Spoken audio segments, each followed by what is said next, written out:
नमस्कार. लक्ष्मीच्या पावलांनी या मालिकेच्या आजच्या भागामध्ये आपण बघूया. इथे हळद उतरवण्याचा विधी आता पूर्ण झालेला असतो. तेव्हा कला अंघोळ करून बाहेर येते. तेवढ्यातच अद्वैत तिच्या समोर येतो. दोघांनाही त्यांच्या एका बाजूने जायचं असतं, पण दोघेही समोर येऊन उभे राहत असतात. तेव्हा अद्वैत कलाला उभं करतो आणि स्वतः तिच्या बाजूने जात असतो. तेवढ्यातच कलाचे केस ओले असतात. ते मागे करत असताना त्यातलं पाणी अद्वैतवरती उडतं. तेव्हा तो तिथेच उभा राहिलेला असतो. कलाची वाट बघत असतो सॉरी म्हणायची. तेव्हा कला आपल्या मनात म्हणते, "आता ह्याला काय झालं? ह्याला तर कारणच हवं असतं चिडायला. आता जर मी काही बोलले तर पुन्हा माझ्याबरोबर भांडत बसेल. त्यापेक्षा मी निघूनच जाते." कला निघून गेल्यानंतर अद्वैत म्हणतो, "काय मुलगी आहे, सॉरीसुद्धा म्हणाली नाही, उद्धट, मॅनरलेस." तर इथे राहुल आता फोनवरती बोलत असतो, की "मी आज नाही, मी उद्या येतोय. उद्या आल्यानंतर आपण बोलूया." तेव्हा नैना त्याचं बोलणं ऐकते आणि ती म्हणते, की "राहुल कुणाला कमिट करतोय आणि उद्या तो गेल्यानंतर मी इथे काय करू?" तेव्हा नैना म्हणते, "राहुल, तू उद्या जातोयस?" तेव्हा राहुल म्हणतो, "हां नैना, आता इथे आपण हॉटेलवरती किती दिवस असं राहायचं ना, घरी तर जायलाच हवं. तेव्हा उद्या मी जातोय." तेव्हा नैना म्हणते, "मग तू घरी आपल्याबद्दल सांगणार आहेस का? मी सुद्धा येऊ का तुझ्याबरोबर?" तेव्हा राहुल म्हणतो, "हे बघ नैना, मी सध्या तरी आपल्या घरी काहीही सांगू शकत नाही आहे. मी आमच्या घरीसुद्धा सांगणार नाही आहे. कारण तू जे काही केलंयस ना, त्यानंतर माझ्या घरचे तुला पोलीस स्टेशनला सुद्धा घालवू शकतात. तुझ्याविरुद्ध कंप्लेंट नोंदवू शकतात. कळतंय का तुला? त्याच्यामुळे सध्या तरी सगळेजण चिडलेले असतील. मी आता काहीही सांगू शकत नाही आहे. नंतर मग आपण बघू." तेव्हा इथे नैना आपल्या मनामध्ये म्हणत असते, की "राहुल, मी सुद्धा माझ्या घरी जाऊ शकत नाही आहे. मी कशी जाऊ? त्यापेक्षा मी माझ्या मैत्रिणीकडे जाते." तेव्हा नैना म्हणते, "राहुल, हे बघ, माझं तुझ्यावरती खूप प्रेम आहे. मी तुझ्याशिवाय नाही राहू शकत आणि मी घरीसुद्धा जाऊ शकत नाही आहे. एक काम करूया का?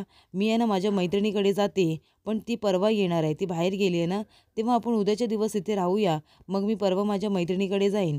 तेव्हा राहुल म्हणतो, "तिला तू माझ्याबद्दल सांगशील का?" तेव्हा नाही म्हणते नैना. शपथ घेऊन सांगते, की मी तुझ्याबद्दल तिला काहीही सांगणार नाही आहे. पण आपण परवा जाऊया ना, आणि जर तुला हे मान्य नसेल ना, तर मी सुद्धा तुझ्याबरोबर उद्या तुझ्या घरी येते. मग काय व्हायचं ते होऊ दे. तेव्हा राहुल म्हणतो, "नाही, नको, नको. कशाला? तुझी मैत्रीण परवा येणार आहे ना. उद्या आपण एक दिवस इथे राहूया आणि मग जाऊया ना तुझ्या मैत्रिणीकडे." तेव्हा इथे नैनासुद्धा लगेचच राहुलला मिठी मारते आणि ती खुश होते. तर इथे राहुल म्हणत असतो, "काय मुलगी आहे ही? डेंजरस आहे. हिच्याबरोबर हसून-हसूनच 2 दिवस घालवायला हवेत." तर इकडे आबा म्हणत असतात, की "अद्वैत, जयपूरचा तो वर्कर, तो आता कसा आहे? बरा आहे का तो आता?" तेव्हा अद्वैत म्हणतो, "हो, तिथे राहुल गेला ना, सगळं काही बरोबर आहे आणि मी आणि काका आम्ही दोघेही त्याच्या फॅमिलीच्या टचमध्ये आहोत ना, आणि राहुलने सुद्धा छान सिच्युएशन सांभाळून घेतली." तेव्हा आबा म्हणतात, की "ठीक आहे." तेव्हा इथे रोहिणी म्हणत असते, "आबा, फक्त ठीक आहे. माझ्या राहुलने एवढं छान काम केलंय. जर इथे आता अद्वैतने हे काम केलं असतं ना, तर त्याचं भरभरून कौतुक केलं असतं आणि माझ्या राहुलचं कौतुक एवढंच." तेव्हा आबा म्हणतात, की "रोहिणी, अगं राहुलला इथे येऊ दे तरी. मी बोलेन त्याच्याबरोबर आणि तो आता लहान नाही आहे. त्याच्या बाजूने सतत बोलत असतेस. माझ्याबरोबर भांडत असतेस." तर इकडे आता आबा म्हणत असतात, की "अंजू, अगं नवीन सूनबाई कुठे आहे? तिलासुद्धा जेवायला बोलवून आण." तेव्हा आता तिथे कलासुद्धा जेवायला येते. अद्वैत रागाने उठून जात असतो. आबा म्हणतात, की "अद्वैत, रागाने उठून जायची तुला काहीच गरज नाही आहे. तू सुद्धा जेवायला बस बरं आणि सूनबाई तू सुद्धा जेवायला बस." तेव्हा कला म्हणते, की "नको आजोबा, मी नंतर जेवायला बसते." तेव्हा आजोबा म्हणतात, की "अजिबात नाही. तू आत्ताच आमच्याबरोबर जेवायला बसायचं आहे. नंतर-बिंतर इथे काही नसतं." सगळेजण सोबत बसतात. तर इकडे कलाला आता चक्कर येत असते आणि ती अद्वैतचा आधार बघत असते. पण अद्वैत तिचा हातसुद्धा पकडत नाही आणि ती का खांद्यावरती हात ठेवेल म्हणून तो बाजूला उभा राहतो. तेवढ्यातच कलाला चक्कर येते आणि ती जोरात खाली कोसळते. तेव्हा आबा म्हणतात, "अरे काय झालं? सुनबाईला चक्कर का आली?" आणि आबा म्हणतात, "अरे बघत काय उभे राहिलेत सगळे? तिला पाणी-बिणी द्या ना." तेव्हा इथे रजनी आणि अंजू दोघीजणी धावत जातात. तेव्हा आबा म्हणत असतात, "अद्वैत, अरे हे काय वागलास तू आता? मला तुझ्याकडून अजिबात अशी अपेक्षा नव्हती. अरे आपण दुश्मनाला सुद्धा अशा वेळी मदत करत असतो. ही तर तुझी बायको आहे ना? तिला आधाराची गरज होती आणि तिचा तू साधा हातसुद्धा पकडला नाहीस, तिचा आधार बनू शकला नाहीस. अरे ती बायको आहे ना तुझी. मला तुझ्याकडून ही अपेक्षा अजिबात नव्हती. जाऊ दे ना, मी पण कुणाशी बोलतोय." तर इकडे आता रजनी कलाला उठून बसवते आणि चेअरवरती बसवते. तेव्हा इथे आबा म्हणत असतात, "सुनबाई काय झालं? तुला चक्कर कशी काय आली?" तेव्हा अंजू म्हणत असते, की "आबा, चक्कर येईल नाही तर काय होईल? 2 दिवस झाले घरची सूनबाई जेवलेली सुद्धा नाही आहे." तेव्हा इथे आबा म्हणत असतात, "काय झालंय की आपल्या घराला? घरची लक्ष्मी 2 दिवस झाले उपाशी आहे आणि तुमचं कुणाचं लक्षसुद्धा नाही आहे तिच्याकडे. आपल्या घरातल्या संस्कारांना झालंय तरी काय? रजनी, जेवणाचं सगळं तू बघत असतेस ना? मग सूनबाईला तू विचारलं नाहीस का ती जेवली की नाही जेवली? 2 दिवस जेवली नाही म्हणून तिला चक्कर आली. आणि हे काय चाललंय सरोज? अगं तुझी सून आहे ना ती, तिच्याकडे लक्ष द्यायला नको का?" ती घरामध्ये नवीन आहे, तोपर्यंत तिला रुळायला वेळ लागेल. तिच्या खाण्यापिण्याचं आपल्यालाच बघायला हवं आहे ना. तेव्हा आबा म्हणतात, की आत्ताच्या आता अद्वैत तिला जेवायला दे. तेव्हा अद्वैत आबांचं ऐकतो आणि तिला म्हणतो, "घे, खा." तेव्हा इथे आबा म्हणतात, "अरे अद्वैत, माणसाने जरा प्रेमाने बोललं तर चालेल रे. असल्याने जर तू पंचपक्वान्न जरी दिलंस ना, तरी तिला ते गोड वाटणार नाही. पण वरण-भात जरी साधं दिलंस, पण प्रेमाने सांगितलंस ना खायला, तरीसुद्धा ती पोटभर खाईल. स्वतःच्या हाताने भरव तिला. जेवायला दे म्हणजे स्वतःच्या हाताने द्यायचं." तेव्हा इथे अद्वैत आता कलाला घास भरवतो. तेव्हा इथे आबा खुश होतात. त्याने हे सगळं मुद्दामून केलेलं असतं. तर इकडं आता आबाने सगळ्यांना एकत्र बोलावलेलं असतं आणि आबा म्हणत असतात, की "या घरातल्या लोकांना झालंय काय? मला खरंच कळत नाहीये. आपल्या रीतीभाती सगळ्या गेल्या कुठे? हे बघा रजनी, सरोज, तुम्ही जेव्हा सून म्हणून या घरामध्ये आलात, तेव्हा शारदाने तुम्हाला सगळे संस्कार शिकवले, आपल्या घरातल्या परंपरा शिकवल्या, बरोबर की नाही? मग आता त्या परंपरा कुठे गेल्यात? आता मला नव्याने ते शिकवायला हवेत का? जसे तुम्ही सून म्हणून आलात, तशी आता तुझी सून म्हणून या घरामध्ये अजून एक सूनबाई आली आहे ना." तेव्हा इथे सरोज म्हणते, की "आबा तुम्ही जे काही बोलताय ते येतंय माझ्या लक्षात." तेव्हा आबा म्हणतात, "येतंय ना? मग अजूनही नव्या सूनबाईचा ओटी भरायचा कार्यक्रम का नाही झाला?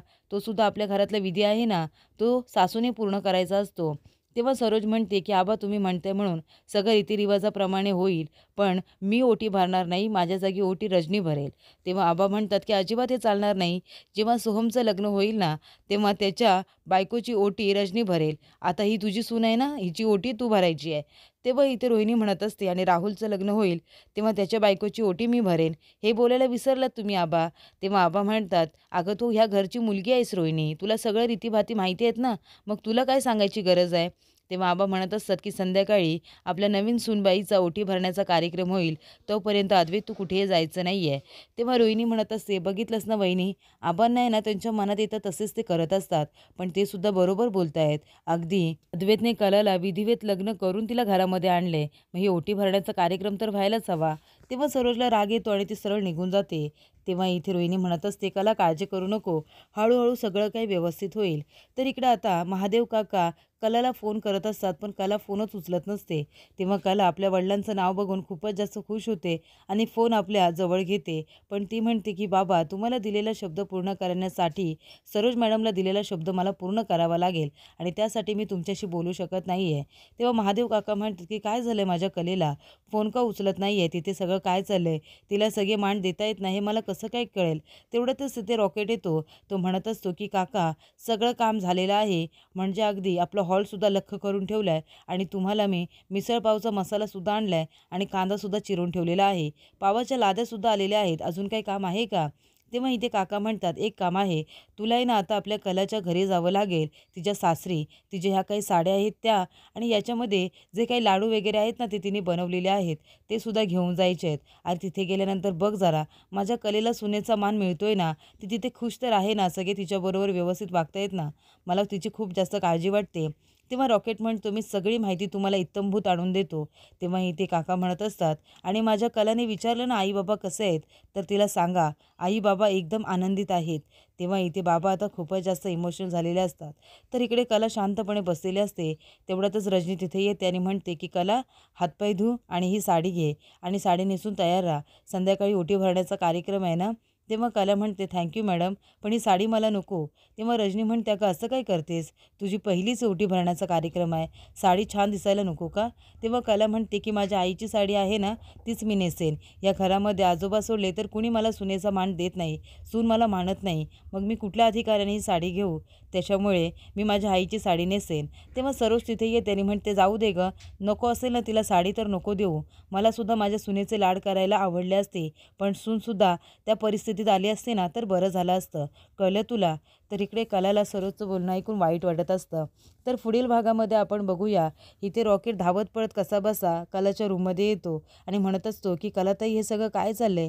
तेव्हा इथे कला म्हणत असते, "रॉकेट अरे तू इथे कसा काय आलास?" तेव्हा रजनीच्या कानावरती त्या दोघांचे शब्द पडतात. तेव्हा रजनी म्हणते, की "कुणाशी बोलते कला?" तेव्हा ती बघायला येते. तर इथे कलाची आता ओटी भरण्याचा कार्यक्रम चालू असतो. तिच्या ओटीमध्ये जे काही ठेवलेलं असतं ते बघून अद्वैत म्हणतो, की "आम्हाला चांदेकरांना ना दान करायची सवय आहे. हे सुद्धा तुला दान केले असं समज." तेव्हा कला म्हणते, "तुझ्यासाठी हे दान असेल, माझ्यासाठी हा आशीर्वादच आहे आणि मी आशीर्वाद म्हणूनच घेईन. कारण का तुला त्याची गरज नसेल, पण मला गरज आहे."